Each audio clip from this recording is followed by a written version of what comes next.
اما بعد فاعوذ باللہ من الشیطان الرجیم بسم اللہ الرحمن الرحیم رب اشرح لی صدری ویسر لی امری واحلل عقدۃ من لسانی یفقہوا قولی اللہم ربنا الہمنا رشدنا واعذنا من شرور انفسنا اللہم ارنا الحق حقا وارزقنا اتباعہ وارنا الباطل باطلا وارزقنا اجتنابہ اللہم وفقنا لما تحب وترضى آمین یا رب العالمین۔ مطالعہ قرآن حکیم کے جس منتخب نصاب کا سلسلے وار درس مجالس میں ہو رہا ہے، آج اس کے تیسرے حصے کا دوسرا درس ہے جو سورہ لقمان کے آخری رکوع پر مشتمل ہے۔ پچھلے کچھ دروس کے برعکس آج ہم ترتیب یہ کر رہے ہیں کہ پہلے ہم اس رکوع کی تلاوت بھی کریں گے آیات مبارکہ کی، اور ترجمہ بھی ساتھ کے ساتھ کرتے رہیں گے، اس لیے کہ رکوع طویل ہے، 17 آیات پر مشتمل ہے۔ وقت کی کفایت کے پیش نظر بجائے علیحدہ علیحدہ تلاوت اور ترجمے کے ہم ان دونوں کو یکجا کر رہے ہیں۔ تو آئیے کہ پہلے ہم ان آیات مبارکہ کی تلاوت کریں اور اس کے ساتھ ساتھ ایک رواں ترجمہ کر لیں۔ اعوذ باللہ من الشیطان الرجیم بسم اللہ الرحمن الرحیم تبارک الذی جعل فی السماء بروجا، بڑی بابرکت ہے وہ ہستی جس نے آسمان میں برج بنائے، وجعل فیہا سراجا وقمرا منیرا، اور رکھ دیا اس میں ایک چراغ اور ایک چاند روشن، وَهُوَ الَّذِي جَعَلَ اللَّيْلَ وَالنَّهَارَ خِلْفَةً، اور وہی ہے کہ جس نے بنا دیا رات کو اور دن کو ایک دوسرے کے تعاقب میں، لگا دیا رات اور دن کو ایک دوسرے کے پیچھے، لِمَنْ أَرَادَ أَنْ يَذَّكَّرَ، ہر اس شخص کے لیے جو چاہے نصیحت اخذ کرنا، یاد دہانی حاصل کرنا، او اراد شکورا، یا چاہے احسان مند ہونا۔ وعباد الرحمن الذین یمشون علی الارض ہونا، اور رحمان کے بندے، رحمان کے محبوب بندے، پسندیدہ بندے تو وہ ہیں جو چلتے ہیں زمین پر آہستگی سے، نرم روی سے۔ وَإِذَا خَاطَبَهُمُ الْجَاهِلُونَ قَالُوا سَلَامًا، اور جب ان سے الجھتے ہیں جذباتی لوگ تو وہ کہتے ہیں سلام اور رخصت ہو جاتے ہیں۔ وَالَّذِينَ يَبِيتُونَ لِرَبِّهِمْ سُجَّدًا وَقِيَامًا، اور وہ لوگ کہ جو رات بسر کرتے ہیں اپنے رب کے حضور میں سجدہ کرتے ہوئے اور کھڑے رہ کر۔ وَالَّذِينَ يَقُولُونَ رَبَّنَا اصْرِفْ عَنَّا عَذَابَ جَهَنَّمَ، اور وہ لوگ جو کہتے ہیں کہ اے رب ہمارے دور کر دے ہم سے، پھیر دے ہم سے جہنم کے عذاب کو، ان عذابہا کانا غراما، یقیناً اس کا عذاب چمٹ جانے والی شے ہے، لاگو ہو جانے والی شے ہے۔ انہا ساءت مستقرا ومقاما، یقیناً وہ بہت ہی بری جگہ ہے، مستقل جائے قرار ہونے کے اعتبار سے بھی اور عارضی قیامگاہ ہونے کے اعتبار سے بھی۔ والذین اذا انفقوا لم یسرفوا ولم یقتروا وکان بین ذلک قواما، اور وہ کہ جب خرچ کرتے ہیں تو نہ حد سے تجاوز کرتے ہیں، نہ فضول خرچی کرتے ہیں، اور نہ ہی کمی کرتے ہیں، نہ ہی بخل سے کام لیتے ہیں، بلکہ ہوتا ہے ان کا رویہ اس کے بین بین، اس کے مابین، اس کے درمیان۔ والذین لا یدعون مع اللہ الہا آخر، اور وہ لوگ کہ جو نہیں پکارتے اللہ کے ساتھ کسی اور معبود کو۔ ولا یقتلون النفس التی حرم اللہ الا بالحق، اور نہیں قتل کرتے کسی جان کو جسے اللہ نے محترم قرار دیا ہے مگر حق کے ساتھ۔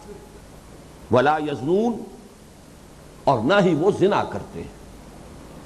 وَمَن يَفْعَلْ ذَلِكَ يَلْقَىٰ أَثَامًا، اور جو کوئی کرے گا یہ کام پہنچ کر رہے گا اس کی پاداش کو، یضاعف لہ العذاب یوم القیامہ، دگنا کیا جائے گا اس کے لیے عذاب قیامت کے دن، وَيَخْلُدْ فِيهِ مُهَانًا، اور رہے گا وہ اس میں ہمیشہ ہمیش ذلیل اور خوار ہو کر، إِلَّا مَن تَابَ، سوائے اس کے جو توبہ کرے، وَآمَنَ، اور ایمان لائے، وَعَمِلَ عَمَلًا صَالِحًا، اور عمل کرے اچھے عمل، فَأُولَٰئِكَ يُبَدِّلُ اللَّهُ سَيِّئَاتِهِمْ حَسَنَاتٍ، تو یہ وہ لوگ ہیں کہ تبدیل کر دے گا اللہ ان کی برائیوں کو بھلائیوں سے، وَكَانَ اللَّهُ غَفُورًا رَحِيمًا، اور اللہ تو ہے ہی بخشنے والا رحم فرمانے والا، وَمَن تَابَ وَعَمِلَ صَالِحًا، اور جو کوئی توبہ کرے اور پھر عمل کرے اچھا، فَإِنَّهُ يَتُوبُ إِلَى اللَّهِ مَتَابًا، تو یقیناً وہی ہے کہ جو توبہ کرتا ہے اللہ کی جناب میں جیسا کہ توبہ کا حق ہے، وَالَّذِينَ لَا يَشْهَدُونَ الزُّورَ، اور وہ لوگ جو جھوٹ پر موجودگی بھی گوارا نہیں کرتے، وَإِذَا مَرُّوا بِاللَّغْوِ مَرُّوا كِرَامًا، اور جب ان کا گزر ہو جائے کسی لغو شے پر تو وہاں سے گزر جاتے ہیں باعزت طور پر اپنے دامن کو بچاتے ہوئے، وَالَّذِينَ إِذَا ذُكِّرُوا بِآيَاتِ رَبِّهِمْ، اور وہ لوگ کہ جب انہیں نصیحت کی جاتی ہے، یاد دہانی کرائی جاتی ہے ان کے رب کی آیات کے ذریعے، لم يخروا علیہا صما وعمیانا، تو نہیں گر پڑتے ان پر اندھے ہو کر اور بہرے ہو کر، والذین یقولون ربنا ھب لنا من ازواجنا وذریاتنا قرۃ اعین، اور وہ لوگ جو کہتے ہیں اے رب ہمارے عطا فرما ہمیں ہماری بیویوں سے اور ہماری اولاد سے آنکھوں کی ٹھنڈک، وَاجْعَلْنَا لِلْمُتَّقِينَ إِمَامًا، اور بنا دے ہمیں متقیوں کے آگے چلنے والا، متقیوں کا پیش رو، أُولَئِكَ يُجْزَوْنَ الْغُرْفَةَ بِمَا صَبَرُوا، یہ ہیں وہ لوگ کہ جن کو بدلے میں ملے گا بالا خانہ ان کے صبر کے سبب، ان کے صبر کے طفیل، اس کے طفیل کہ انہوں نے صبر کیا، وَيُلَقَّوْنَ فِيهَا تَحِيَّةً وَسَلَامًا، اور ان کا استقبال کیا جائے گا اس میں دعاؤں کے ساتھ اور سلام کے ساتھ، خالدین فیہا، رہیں گے وہ اس میں ہمیشہ ہمیش، حسنت مستقرا ومقاما، بہت ہی عمدہ جگہ ہے وہ، مستقل جائے قرار کے طور پر بھی اور عارضی قیام گاہ کے اعتبار سے بھی۔ قل، اے نبی کہہ دیجئے، ما یعبأ بکم ربی، میرے رب کو تمہاری کوئی پرواہ نہیں ہے، کیا پرواہ ہے میرے رب کو تمہاری، لولا دعاؤکم، اگر نہ ہوتا تمہارا پکارنا یا تمہیں پکارنا، فقد کذبتم، تو تم نے جھٹلا دیا ہے، فسوف یکون لزاما، تو اب یہ تم سے چمٹ کر رہے گا، اس کی پاداش تم پر لاگو ہو کر رہے گی۔ صدق اللہ العظیم۔ اب اس ترجمے کے بعد ذرا ہم تجزیہ کر لیں مضامین کا۔ تمہیدی طور پر پہلی بات یہ نوٹ کیجئے کہ مطالعہ قرآن حکیم کے منتخب نصاب میں ہم کس مقام پر ہیں اس وقت۔ یہ تیسرا حصہ ہے، پہلے حصے میں جامع اسباق تھے، سورۃ العصر، آیت البر، سورہ لقمان کا دوسرا رکوع، حامیم السجدہ کی آیات، پھر دوسرے حصے میں ایمان کے مباحث آئے، سورۃ الفاتحہ، پھر سورہ آل عمران کے آخری رکوع کی آیات، پھر سورۃ النور کا 5واں رکوع، پھر اس کے بعد سورہ تغابن مکمل، اور بالآخر سورہ قیامہ۔ اب یہ تیسرا حصہ جو ہے اس کا موضوع ہے عمل صالح۔ سورۃ العصر میں جو لوازم نجات بیان ہوئے، جو شرائط نجات بیان ہوئی، ان میں سے دوسری شرط عمل صالح۔ اس عمل صالح میں جو ترتیب ہے میں پہلے بیان کر چکا ہوں، پھر نوٹ کر لیجئے، بڑی سائنٹیفک ترتیب ہے ان حصوں کی جو ہم نے اس تیسرے حصے میں جو اسباق شامل کیے ہیں ان کی، کہ سب سے پہلے ایک فرد کی حیثیت سے انفرادی سیرت و کردار کا کیا نقشہ ہے، انسان مطلوب قرآن کا کیسا ہوتا ہے، اس کے کیا خصائص ہیں، اس کے کیا اوصاف ہیں، اس کی کیا صفات ہیں۔ اس میں بھی دو درجوں میں، سب سے پہلے یہ کہ تعمیر سیرت کی اساسات کیا ہیں، وہ بنیادیں کیا ہیں، وہ فاؤنڈیشن کون سی ہیں جن پر تعمیر سیرت یا علامہ اقبال کی اصطلاح میں تعمیر خودی کا پروگرام جو ہے اس کو آگے بڑھایا جا سکتا ہے۔ اور دوسرا یہ کہ پھر ایک پوری طرح تعمیر شدہ شخصیت، اس کے خد و خال کیا ہے۔ تو ہم اس وقت اس مقام پر ہیں، اس لیے کہ پہلا سبق جو سورہ مومنون کی ابتدائی 11 آیات اور سورہ معارج کی ہم مضمون آیات پر مشتمل تھا، اس میں تعمیر سیرت، تعمیر کردار، تعمیر خودی، انسانی شخصیت کی صحیح رخ پر تعمیر کے لیے جو بنیادیں ہیں وہ ہم ان کا مطالعہ کر چکے ہیں۔ لیکن ظاہر بات ہے کہ اس رکوع میں صرف یہی ایک مضمون نہیں ہے، چونکہ ہم پورا رکوع شامل کر رہے ہیں، تو نوٹ کر لیجئے کہ اس میں کچھ مضامین اور بھی ہیں، اور ان مضامین کی ایک ترتیب بڑی عجیب ہے، اس ترتیب کو ذہن میں رکھیں۔ اس رکوع کی کل 17 آیات ہیں، پہلی 2 آیات اور آخری 1 آیت، 3 آیات، ان کا تعلق ہے حکمت ایمانی، فلسفہ ایمان سے۔ جب ان کا مطالعہ کریں گے ہم تفصیل سے معلوم ہوگا کہ وہ سبق جو ہم نے اپنے اس منتخب نصاب کے حصہ دوم میں بنیادی طور پر پڑھے ہیں، ان کا ایک اجمالی اعادہ ہو جائے گا۔ اللہ تعالیٰ کی معرفت کے ذرائع کیا ہیں، ایمان باللہ کے حصول کے راستے کون سے ہیں، یہ ابتدائی 2 آیات میں، اور بعثت انبیاء اور رسل کا مقصد کیا ہے، یہ آخری آیت۔ تیسرا جو ایمان ہے، ایمان بالآخرہ، اس کا چونکہ بہت گہرا تعلق عمل کے ساتھ ہے، اصل محرک عمل جو ہے وہ ایمان بالآخرہ ہے، تو وہ در حقیقت درمیان میں 2 مقامات پر آیا ہے اس رکوع میں، اور اس میں ایک خاص اسلوب جو آیا ہے وہ منفرد صرف اسی ایک مقام پر ہے قرآن مجید میں۔ جنت اور دوزخ کا جب تقابل کیا گیا ہے تو اس کے لیے جو خاص اسلوب آیا ہے، اس کے اعتبار سے یہ مقام، یہ رکوع منفرد ہے پورے قرآن حکیم۔ تو ایک تو یہ مضمون ہے کہ جو ہمارے منتخب نصاب کے حصہ دوم کا مضمون ہے اصلاً۔ اس کے بعد شروع سے آپ چلیں گے تو پہلی 2 آیات کے بعد 5 آیات، اور آخری آیت سے پیچھے ہٹیے تو اس سے پہلی 5 آیات، یہ ہے ہمارا اصل سبق۔ ان 10 آیات میں 7 یا 8 اوصاف بیان ہوئے ہیں کہ جس کے بارے میں آج کا عنوان میں دے رہا ہوں علامہ اقبال کے ایک مصرے کے حوالے سے، کہ کہتے ہیں فرشتے کے دل آویز ہے مومن۔ یہ مومن کی دل آویز شخصیت، اس کے خد و خال کیا ہے، ایک تعمیر شدہ شخصیت۔ میں یہ عرض کر چکا ہوں پچھلے سبق کے ضمن میں کہ ایک عمارت بنتی ہے، اس کا ایک سٹرکچر ہوتا ہے، اصل مضبوطی تو سٹرکچر پر ہے، لیکن وہ سٹرکچر تو بڑا بھونڈا سا بھدا سا کھڑا نظر آتا ہے۔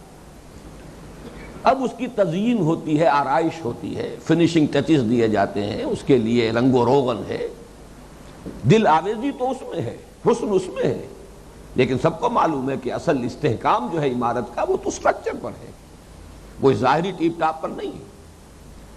تو وہ جو اصل سٹرکچر ہے، انسان کی شخصیت، اس کی سیرت جو مطلوب ہے، وہ تو درس اول میں آ چکا ہے، اور وہ بھی آپ کو یاد ہوگا 7 یا 8 اوصاف تھے، ذہن میں تازہ کر لیجئے، اس لیے کہ اصل بیس جو ہے ہمارے اس درس کا وہ سورہ مومنون کی ابتدائی 11 آیات ہیں، اس میں 7 اوصاف بیان ہوئے ہیں کہ جو فاؤنڈیشنز ہیں، کارنر سٹونز ہیں بندہ مومن کی شخصیت و سیرت کی تعمیر کے۔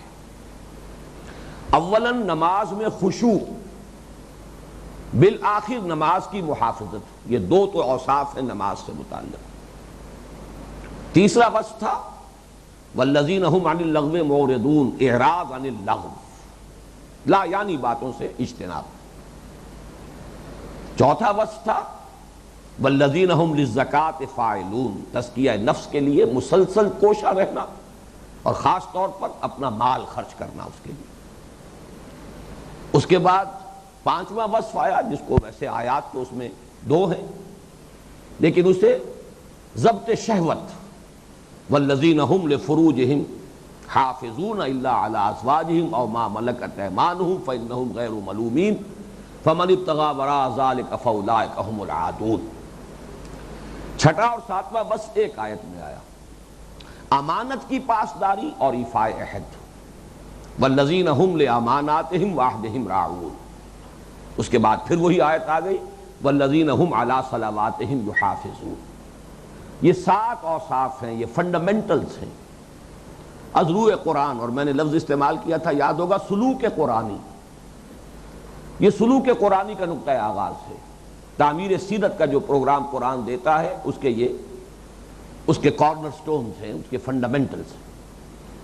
8 میں نے اس لیے کہا کہ امانت ہی کا ایک اور جز ہے کہ جو سورہ معارج کی آیات میں علیحدہ کر دیا گیا، والذین هم بشہاداتہم قائمون، وہ لوگ جو اپنی گواہیوں پر قائم رہتے ہیں۔ گواہی بھی امانت ہے اصل میں۔ تو 7 یا 8 اوصاف تھے، اور یہاں آپ دیکھیں گے کہ 10 آیات میں 7 یا 8 ہی اوصاف آئے ہیں۔ یہ میں بعد میں جب ہم لفظ بلفظ مطالعہ کریں گے تفصیلاً تو اس کی وضاحت کر دوں گا، لیکن میں ابھی تجزیہ کر رہا تھا اس رکوع کی 17 آیات کا۔ پہلی 2 آیات، آخری ایک آیت، اس کا تعلق ہے فلسفہ ایمان سے، حکمت ایمانی۔ ادھر سے 5 ادھر سے 5، 10 آیات، یہ ہے ہمارا اصل سبق اس منتخب نصاب میں جو ترتیب مضامین ہے اس کے اعتبار سے، کہ وہ دل آویزی جو ہے مومن کی شخصیت کی، اس کے نمایاں خصائص، اس کی خصوصیات، اس کی علامات، اس کے اوصاف کیا ہیں۔ اب بالکل درمیان میں آ جائیے، 4 آیات ہیں، جیسے حدیث میں ایک لفظ آتا ہے جوف اللیل، رات کا پیٹ، رات کی نماز جو ہے تہجد، وہ جوف اللیل، رات کا پیٹ، درمیانی حصہ۔ یہ نہیں کہ فجر سے پہلے متصلاً تھوڑی دیر قبل اٹھ کھڑے ہوئے اور چند نوافل پڑھ لیے، یہ تو فجر کا ضمیمہ آپ نے بنا لیا، مقدمہ فجر ہے یہ تہجد نہیں ہے، وہ جوف اللیل میں ہوتی ہے۔ اسی طرح اس رکوع کا جوف ہے درمیانی 4 آیات، اور یہ فلسفہ دین کا بہت اہم اور بنیادی مضمون ہے۔ لیکن یہاں میں نے 2 الفاظ استعمال کیے ہیں، حکمت و فلسفہ ایمان اور حکمت و فلسفہ دین، ان میں فرق ہے۔ دین ایک پورا نظام زندگی ہے، اس کی جڑ ہے ایمان، اس کی فکری بنیاد ہے ایمان۔ اس ایمان کی بنیاد پر ایک پورا نظام زندگی وجود میں آتا ہے، ایک معاشرت، ایک معیشت، ایک سیاست، انفرادی شخصیت۔ اس اعتبار سے خاص طور پر جو اجتماعیات انسانیہ ہیں، اسلام کا نظام معاشرت، اسلام کا نظام معیشت، اسلام کا نظام سیاست، اس میں سے بالخصوص چونکہ بنیادی شے ہے نظام معاشرت، اس نظام معاشرت کے جو فنڈامنٹلز ہیں، جو اصول ہیں، جو فلسفہ ہے، وہ درمیانی ان 4 آیات میں، اور اس کے ساتھ ہی قرآن مجید کے فلسفہ حکمت کا ایک اہم موضوع ہے توبہ، توبہ کی حقیقت، توبہ کی شرائط، توبہ کی عظمت، توبہ کا مقام۔ یہ در حقیقت قرآن کے فلسفہ اخلاق کا بہت اہم موضوع ہے۔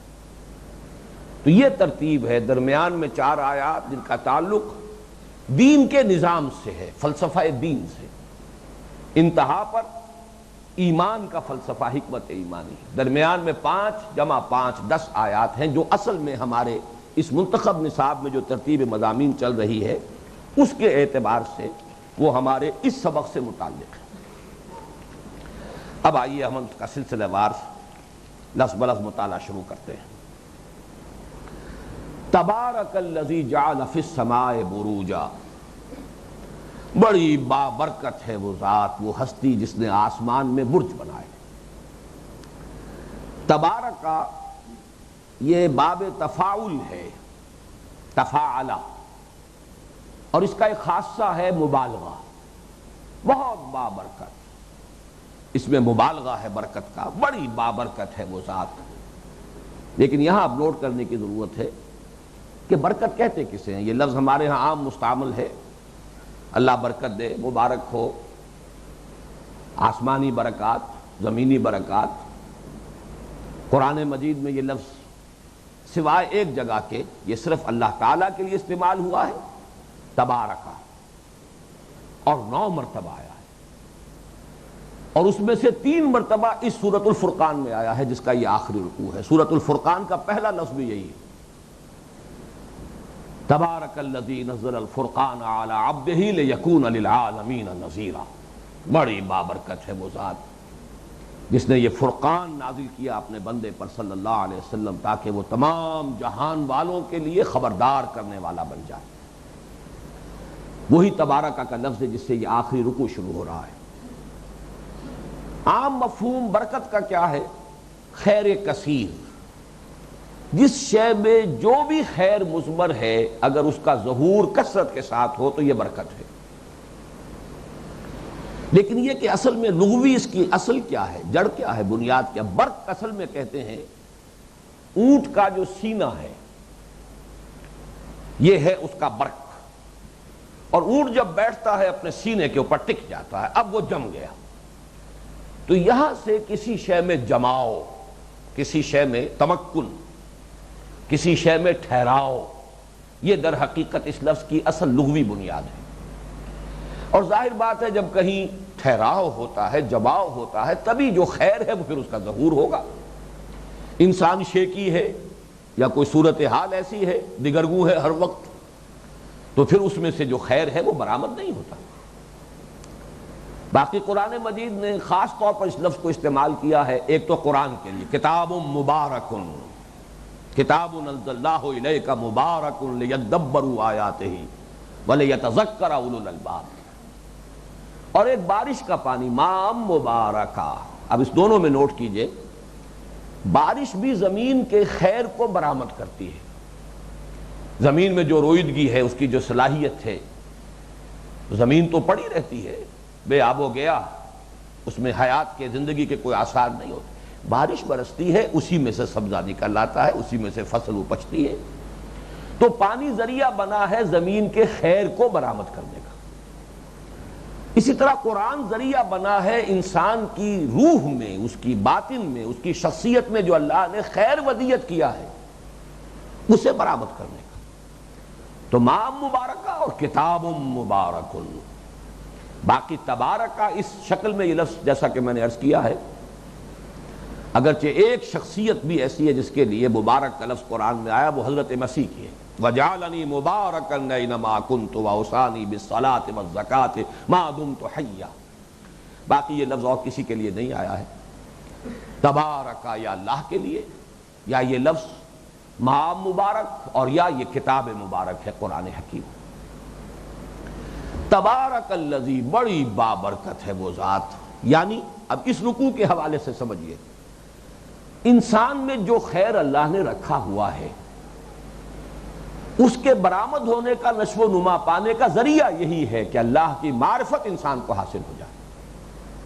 مفہوم کے اعتبار سے بات وہیں پہنچ گئی، اللہ نور السماوات والارض، آسمان اور زمین کا نور اللہ ہے۔ جو حقائق ہیں یہاں کے، ان تک رسائی حاصل ہو ہی نہیں سکتی جب تک کہ انسان کو پہلے اللہ کی معرفت حاصل نہ ہو جائے۔ اللہ کی معرفت، اللہ کا ایمان حاصل ہوگا تو کنجی ہاتھ میں آ گئی ہے، اب یہ گتھی سلجھتی چلی جائے گی۔ لیکن یہاں سے محرومی ہے تو پھر یہ کہ اس کو کس نقشد و نقشایت بحکمتی معمارہ، فلسفہ جو ہے اس گتھی کو سلجھا نہیں سکتا۔ تو وہی بات یہاں ہے کہ انسان میں سے جو خیر برآمد ہوگا، اور وہی خیر ہے جس کی تکمیلی شکل اس رکوع کے اندر آ رہی ہے۔ کیا کیا خیرات و حسنات ہیں، کیا کیا دل آویزی ہے بندہ مومن کی شخصیت کی جو وجود میں آتی ہے، کس کے نتیجے میں؟ ایمان کے نتیجے میں، معرفت خداوندی کے نتیجے میں۔ تو بڑی بابرکت ہے وہ ذات جس نے آسمان میں برج بنا دیے۔ اب برج سے مراد کیا ہے یہ ابھی اجمالاً جان لیجئے کہ یہ متشابہات میں سے یہ مضمون شامل رہے گا۔ ابھی آسمانوں کے بارے میں ہماری معلومات بہت کم ہیں۔ 7 آسمانوں سے مراد کیا ہے؟ آسمان جب مفرد کی حیثیت سے آتا ہے تو اس سے کیا مراد ہے؟ پھر اس میں برج کون سے ہیں؟ ایک ہمارے ہاں پرانی ہیئت کا اور جو بھی ہمارا علم فلکیات رہا ہے اس کا تصور ہے، میں اس بحث میں نہیں جانا چاہتا، اس لیے کہ اجمالاً یہاں پر تو آمنا بہ کل من عند ربنا، ہمارا ایمان ہے اس پر۔ آیات متشابہات کا جو معاملہ ہے سورہ آل عمران کے شروع میں بیان ہوا کہ اس کی کھود کرید میں نہ پڑا جائے، بلکہ اجمالی ایمان پر اکتفا کیا جائے۔ آمنا بہ کل من عند ربنا، اس نے برج بنایا۔ ویسے لفظی طور پر سمجھ لیجئے، برجا کہتے ہیں، برزا اور برجا، جیسا کہ میں نے عرض کیا تھا یہ فقہ اللغہ جو ہے کہ جن الفاظ کے حروف اصلی قریب ہوتے ہیں ان کا مفہوم بھی ایک دوسرے کے بہت قریب ہوتے ہیں۔ برزا ظاہر ہو جانا، برجا نمایاں ہو جانا۔ اسی لیے عورتیں اگر بن ٹھن کر نکلتی ہیں لوگوں کی نگاہوں میں آنے کے لیے تو اسے تبرج کہا گیا، ولا تبرجن تبرج الجاہلیت الاولی، تاکہ نگاہوں میں آ جائیں، لوگوں کی توجہ ہماری طرف ہو جائے، یہ تبرج ہے۔ تو برجا کا مفہوم ہے نمایاں ہونا، ابھرنا۔ اسی لیے جو پچھلے زمانے میں قلعے ہوتے تھے اس کی فصیلوں پر برجیاں بنائی جاتی تھی۔ اب ظاہر بات ہے دور سے جب کوئی قافلہ آتا تھا تو اسے سب سے پہلے وہ برجیاں نظر آتی تھی، سب سے زیادہ نمایاں شے جو ہے اس شہر کی فصیل کی برجیاں۔ تو اس کے اصل مفہوم کے اندر ہے نمایاں ہونا، ظاہر ہونا۔ لیکن یہ کہ یہاں پر آسمان کے برجوں سے کیا مراد ہے، میں نے عرض کیا کہ اس پر ہمیں اجمالاً نبی ایمان رکھتے ہوئے آگے چلنا ہے۔ وَجَعَلَ فِيهَا سِرَاجًا وَقَمَرًا مُنِيرًا، اور رکھ دیا اس میں ایک چراغ۔ سورج کے لیے لفظ سراج یہ بہت ہی جو بھی ہماری معلومات ہے سائنسی اس کے ساتھ مطابقت رکھنے والی شے ہے۔ چراغ میں بھی کوئی چیز جل رہی ہوتی ہے، کمبشن کا عمل جو ہے عملاً موجود ہوتا ہے، عمل احراق یا تحریق۔ تو سورج ایک چراغ ہے، اس میں حرارت ہے، اس میں آگ ہے، اس کی حرارت کا ہم کوئی تصور نہیں کر سکتے، وہ تو millions and billions degree centigrade کی باتیں ہوتی ہیں جب ان سائنسز جو حقائق ہیں ان کو بیان کیا جاتا ہے۔ اور چاند کے لیے قمرم منیرا، روشن چاند، اس لیے کہ یہ ریفلیکٹر ہے، اس میں کوئی عمل احراق یا تحریک نہیں ہے، کوئی چیز جل نہیں رہی ہے، بلکہ یہ تو روشن تو ہے لیکن اس کی روشنی در حقیقت سورج ہی کی روشنی ہے جس کو یہ ریفلیکٹ کرتا ہے۔ وَهُوَ الَّذِي جَعَلَ اللَّيْلَ وَالنَّهَارَ خِلْفَةً، اور وہی ہے کہ جس نے رات اور دن کو بنا دیا۔ خلف کہتے ہیں پیٹھ کو، پیچھے کو، خلف الرشید، کسی کی اولاد جو نیک ہو، خلف الرشید۔ اور یہ جو لفظ آیا ہے بار بار ہم پڑھ چکے سورہ آل عمران میں بھی، ان فی خلق السماوات والارض واختلاف اللیل والنہار، اختلاف اسی خلف سے باب افتعال ہے، اور اس کے دونوں معنی ہیں۔ ایک تو اردو میں جو ہم استعمال کرتے ہیں اختلاف، یعنی رائے کا اختلاف ہو گیا، اختلاف رائے، اور ایک یہ کہ ایک دوسرے کا پیچھا کرنا، خلف پکڑ لینا، پیچھا لینا، کہ تعاقب میں ہے، گویا کہ رات دن کے تعاقب میں ہے، دن رات کے تعاقب میں ہے۔ یہ تو گویا کہ ایک دوڑ ہے جو چل رہی ہے۔ اور اس کو قرآن مجید نے جو بھی اس طرح کی آیات آئی ہیں، وہ سورہ بقرہ کا بھی جو 20واں رکوع ہے اس کی پہلی آیت، جس کو میں نے آیت الآیات کا عنوان دیا ہے اس لیے کہ میرے علم میں نہیں ہے کہ اتنے زیادہ تعداد کے اعتبار سے جو نیچرل فینومینا ہیں وہ ایک آیت میں جمع کیے گئے ہوں۔ ان فی خلق السماوات والارض واختلاف اللیل والنہار والفلک التی تجری فی البحر بما ينفع الناس وما انزل اللہ من السماء من ماء فاحیا به الارض بعد موتها وبث فيها من كل دابة وتصريف الرياح والسحاب المسخر بين السماء والارض لآیات لقوم یعقلون۔ اسی کا خلاصہ ہے جو سورہ آل عمران کے 20 رکوع کی پہلی آیت ہے، ان فی خلق السماوات والارض واختلاف اللیل والنہار۔ باقی چیزیں بیان نہیں کی گئیں، گویا کہ وہ بھی مندرج ہیں، انڈرسٹوڈ ہیں، مضمر ہیں۔ تو یہ بھی ایک بہت بڑی نشانی ہے، اور واقعہ یہ ہے کہ ہمارا یہ جو پلینٹ ہے، یہ زمین، اس پر جو سلسلہ حیات ہے، حیات ارضی جسے ہم کہتے ہیں، اس کا بڑا گہرا تعلق جو ہے وہ اس رات اور دن کا جو فرق ہے اس کے ساتھ ہے۔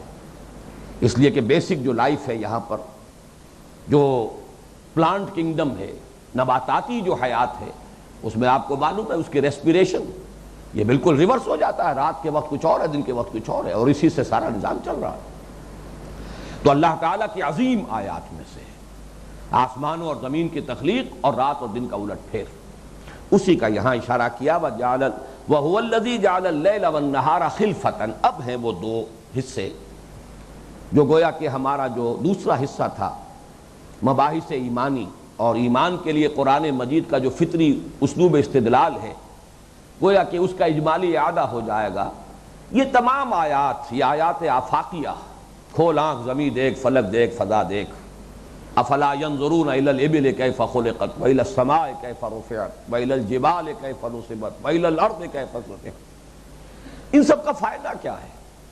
یہ جو لام آیا ہے لمن ارادہ، یہ لام ہے لام انتفاع، اس سے فائدہ اٹھایا جا سکتا ہے، دو فائدے اٹھائے جا سکتے ہیں۔ لمن اراد ان یذکر، وہ شخص کے جو نصیحت اخذ کرنا چاہے، جس کے اندر ایک تلاش حق کی جستجو ہے، جو جاننا چاہتا ہے کہ یہ کیا ہے کائنات، وہ انہی چیزوں کو دیکھے گا اور انہیں اللہ یاد آ جائے گا۔ یہ آیات ہیں، آیت کہتے اس کو ہے کہ کسی شے کو دیکھ کر کوئی اور چیز یاد آ جائے۔ کہ آپ کے دوست نے کوئی شے آپ کو کبھی دی تھی، وہ کہیں آپ کے ٹرنک میں رکھی رہی، اب سال ہا سال گزر چکے ہیں، دوست سے ملاقات نہیں ہوئی، آنکھ اوجل پہاڑ اوجل، وہ آپ کے ذہن سے بھی اوجل ہے۔ اچانک آپ نے ٹرنک کھولا اور وہ شے نظر آ گئی، کوئی رومال، کوئی قلم، کوئی اور شے، اور بغیر آپ کے ارادے کے دوست یاد آ گیا۔ یہ ہے نشانی آیت اور تذکر، اس کا باہمی جو رشتہ ہے چولی دامن کا۔ تو یہ جو آیات سماویہ ہیں، آیات ارضیہ ہیں، آسمان اور زمین کا نظام ہے، ان میں سے ہر ایک اللہ کی ایک آیت ہے، اور آیت کا نتیجہ کیا نکلنا چاہیے؟ انہیں دیکھو، اللہ کو پہچانو۔ یہ معرفت خداوندی کا یوں سمجھیے کہ ایکسوٹیرک، خارج سے جو معرفت انسان کو حاصل ہو سکتی ہے، اس کا سب سے بڑا ذریعہ یہی ہے آیات سماویہ، آیات ارضیہ، زمین اور آسمان کے اندر اللہ تعالیٰ کی قدرت، حکمت، علم، اس کی جو نشانیاں پھیلی ہوئی ہیں۔ لمن اراد ان یذکر، یہاں پہ لفظ ارادہ بہت اہم ہے۔ ایک وہ غافل ہیں جنہیں پرواہ ہی نہیں، تو خیال ہی نہیں کہ میں کون ہوں، یہ دنیا کیا ہے۔ قرآن مجید کے نزدیک وہ انسان ہے ہی نہیں، وہ انسان نما حیوان ہے، جن میں یہ کبھی شعور بیداری نہیں ہوا کہ کبھی سوچی تو صحیح یہ دنیا ہے کیا، میں کون ہوں، جا کدھر رہا ہوں، زندگی کی حقیقت کیا ہے، مال کیا ہے، اس سفر کا آغاز کیا ہے، اس کا اختتام کہاں ہوگا، اس کے بارے میں کبھی کوئی فکر ہی نہیں۔ یوں سمجھیے کہ زندگی انہیں گزار رہی ہوتی ہے، وہ زندگی کو نہیں گزارتے، وہ تو اینیمل انسٹنکٹس جو ہیں ان کے تحت زندگی بسر کرنے پر مجبور ہے۔ زندگی انہیں بسر کرتی ہے، وہ زندگی نہیں بسر کرتے۔ زندگی تو وہ بسر کرتے ہیں کہ جو اس سے ذرا بلند تر ہو کر خود شعوری کے ساتھ، سیلف کانشسنس کے ساتھ، میں اور میرا کوئی نظریہ ہے، میرا فکر ہے، میری سوچ ہے، میرا کوئی نصب العین ہے، میرا کوئی مقصد زندگی ہے، میری کوئی حقیقت ہے۔ تو یہ ارادہ، جن لوگوں میں یہ کیفیت پیدا ہو گئی ہو، تو ان کے لیے پھر یہ ذرہ ذرہ جو ہے برگ درختان سبز در نظر ہوشیار، یہ ہوشیار نظر ہو تب، ہر ورق دفتر است معرفت کردگار، تو ایک ایک پتا جو ہے ان درختوں کا وہ اللہ تعالیٰ کی معرفت کا ایک بڑا دفتر ہے۔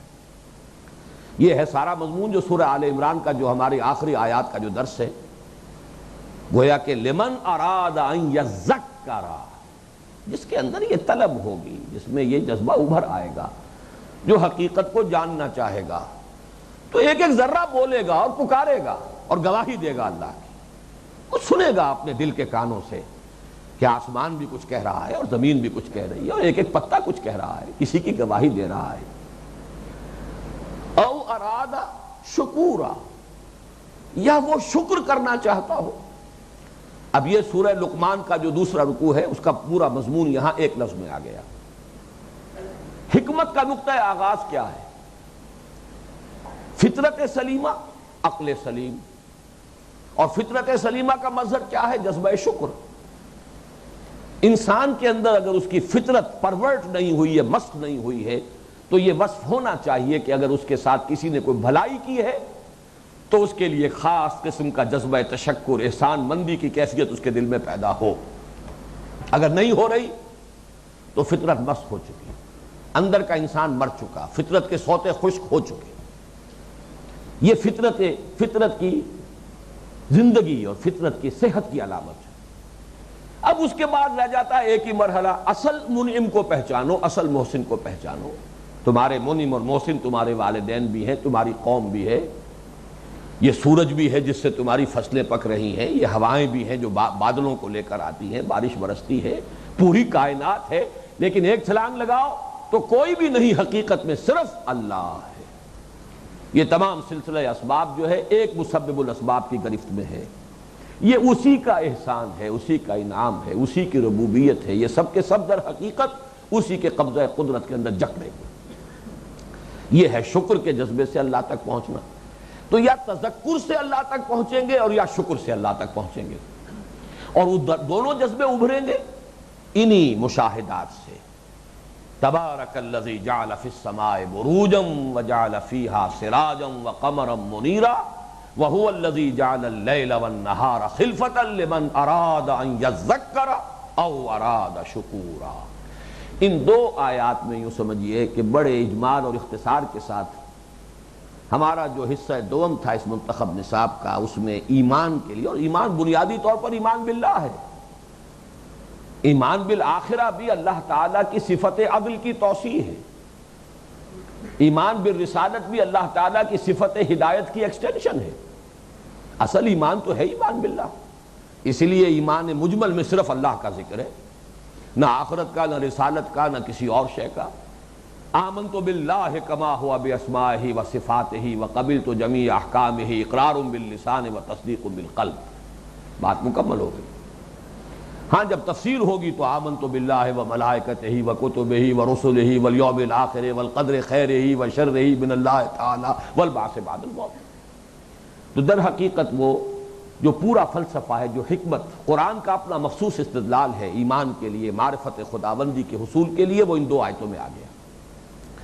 اب گویا کہ اللہ تعالیٰ کے اس ہستی کے بابرکت ہونے کا ایک ظہور ہے کہ جو اس کی معرفت سے سرشار ہو جائیں، جن کے دلوں میں اس کے تشکر و امتنان کے جذبات کے چشمے ابلنے لگے، جن کا ذہن اور فکر جو ہے اس کے ایمان سے منور ہو چکا ہو، ان کی جو شخصیت ہے اس کے خد و خال کیا ہے؟ دلاویز کہتے ہیں فرشتے دلاویز ہے مومن، یہ بندہ مومن کی دلاویز شخصیت کے خد و خال۔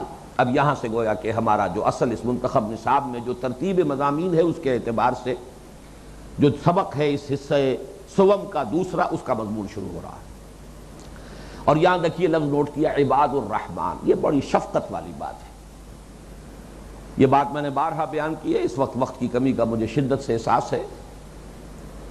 قرآن مجید میں حضور کی نسبتوں میں سے جہاں زیادہ شفقت کا اظہار مقصود ہوتا ہے وہاں نسبت عبدیت کو نمایاں کیا جاتا ہے، نسبت رسالت کو نہیں۔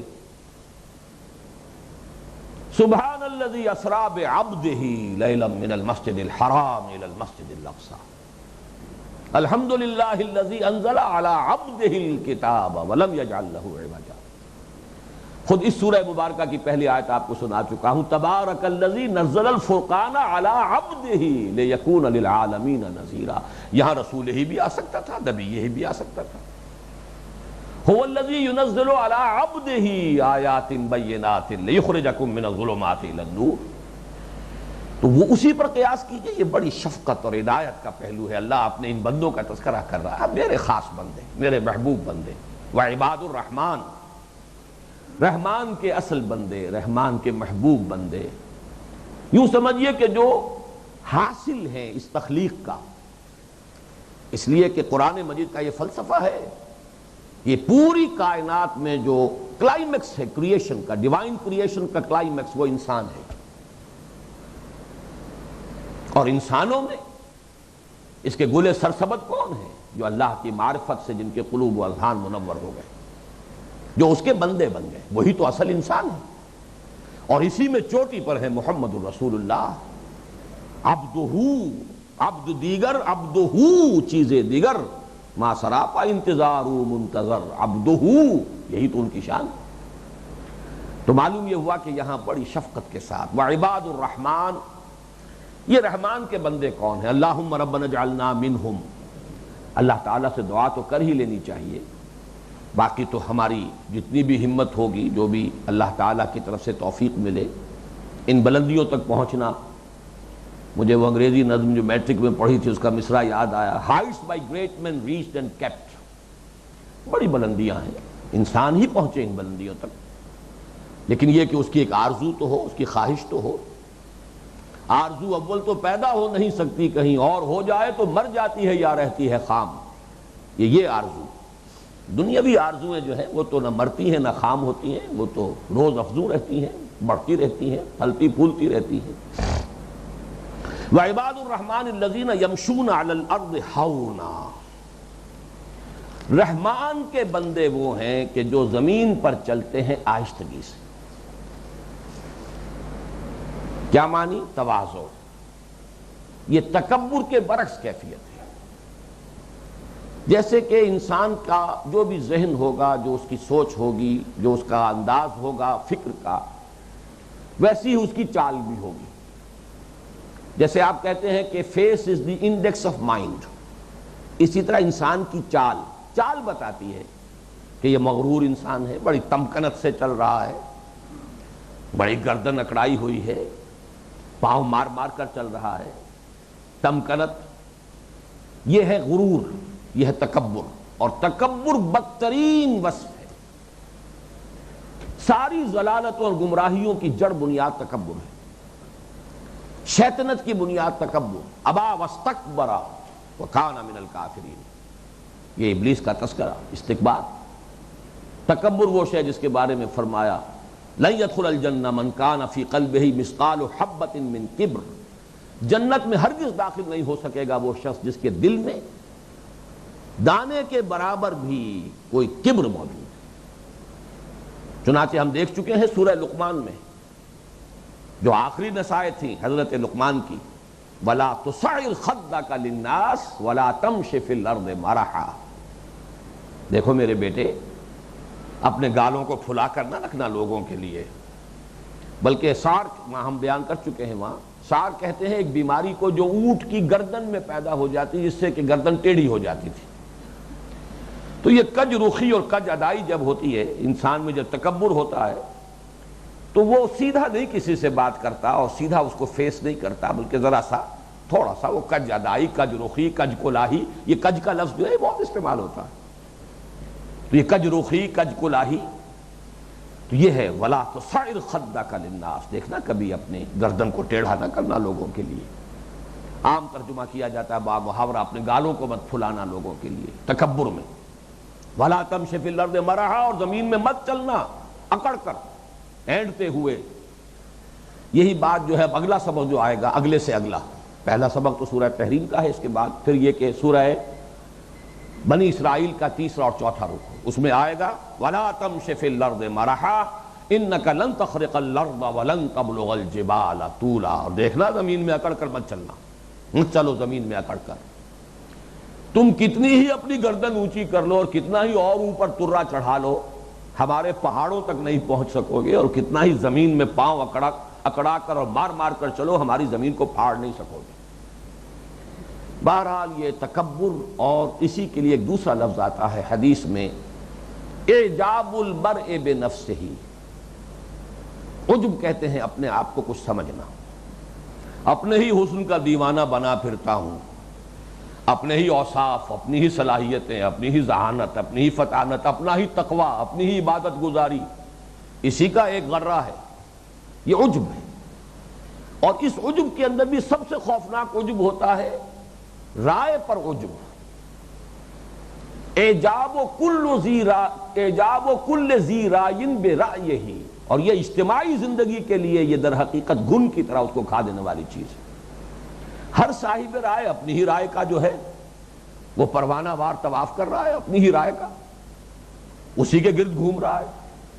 ظاہر بات ہے کہ پھر اجتماعیت تو نہیں رہ سکتی، وہاں تو کوئی نہ کوئی کسر و انکسار ہوگا، تبھی اجتماعیت قائم ہوگی. اسی لیے حدیث جو ہے جس کے یہ الفاظ آئے ہیں اس میں فرمایا گیا ہے کہ ثلاث منجیات و ثلاث مہلکات. 3 چیزیں ہیں نجات دینے والی، 3 چیزیں ہلاک کرنے والی. ہلاک کرنے والوں میں اعجاب المرء بنفسہ، یا اعجاب کل ذی رائن برائیہ، ہی اشدہن، یہ سب سے زیادہ خوفناک مرض ہے. خود پسندی، خود رائی، یہ در حقیقت یہ اس تکبر ہی کا ایک عکس ہے جس کے برعکس کیفیت یہ ہے کہ وَعِبَادُ الرَّحْمَنِ الَّذِينَ يَمْشُونَ عَلَى الْأَرْضِ هَوْنًا. اللہ کے نیک بندے محبوب بندے وہ ہیں جن کی چال بتاتی ہے کہ یہ اپنے آپ کو بندہ سمجھتا ہے، اس کے ذہن پر تصور موجود ہے کہ میرا رب ہے، میرا آقا ہے، میں غلام ہوں، میں مالک نہیں ہوں، میں آقا نہیں ہوں، میں تو مملوک ہوں، میں بندہ ہوں۔ وہ جو میں دعا کے الفاظ دوسری نشست میں اب آپ کو سنا سکوں گا، وقت ختم ہو گیا ہے۔ بارک اللہ لی و لکم فی القرآن العظیم۔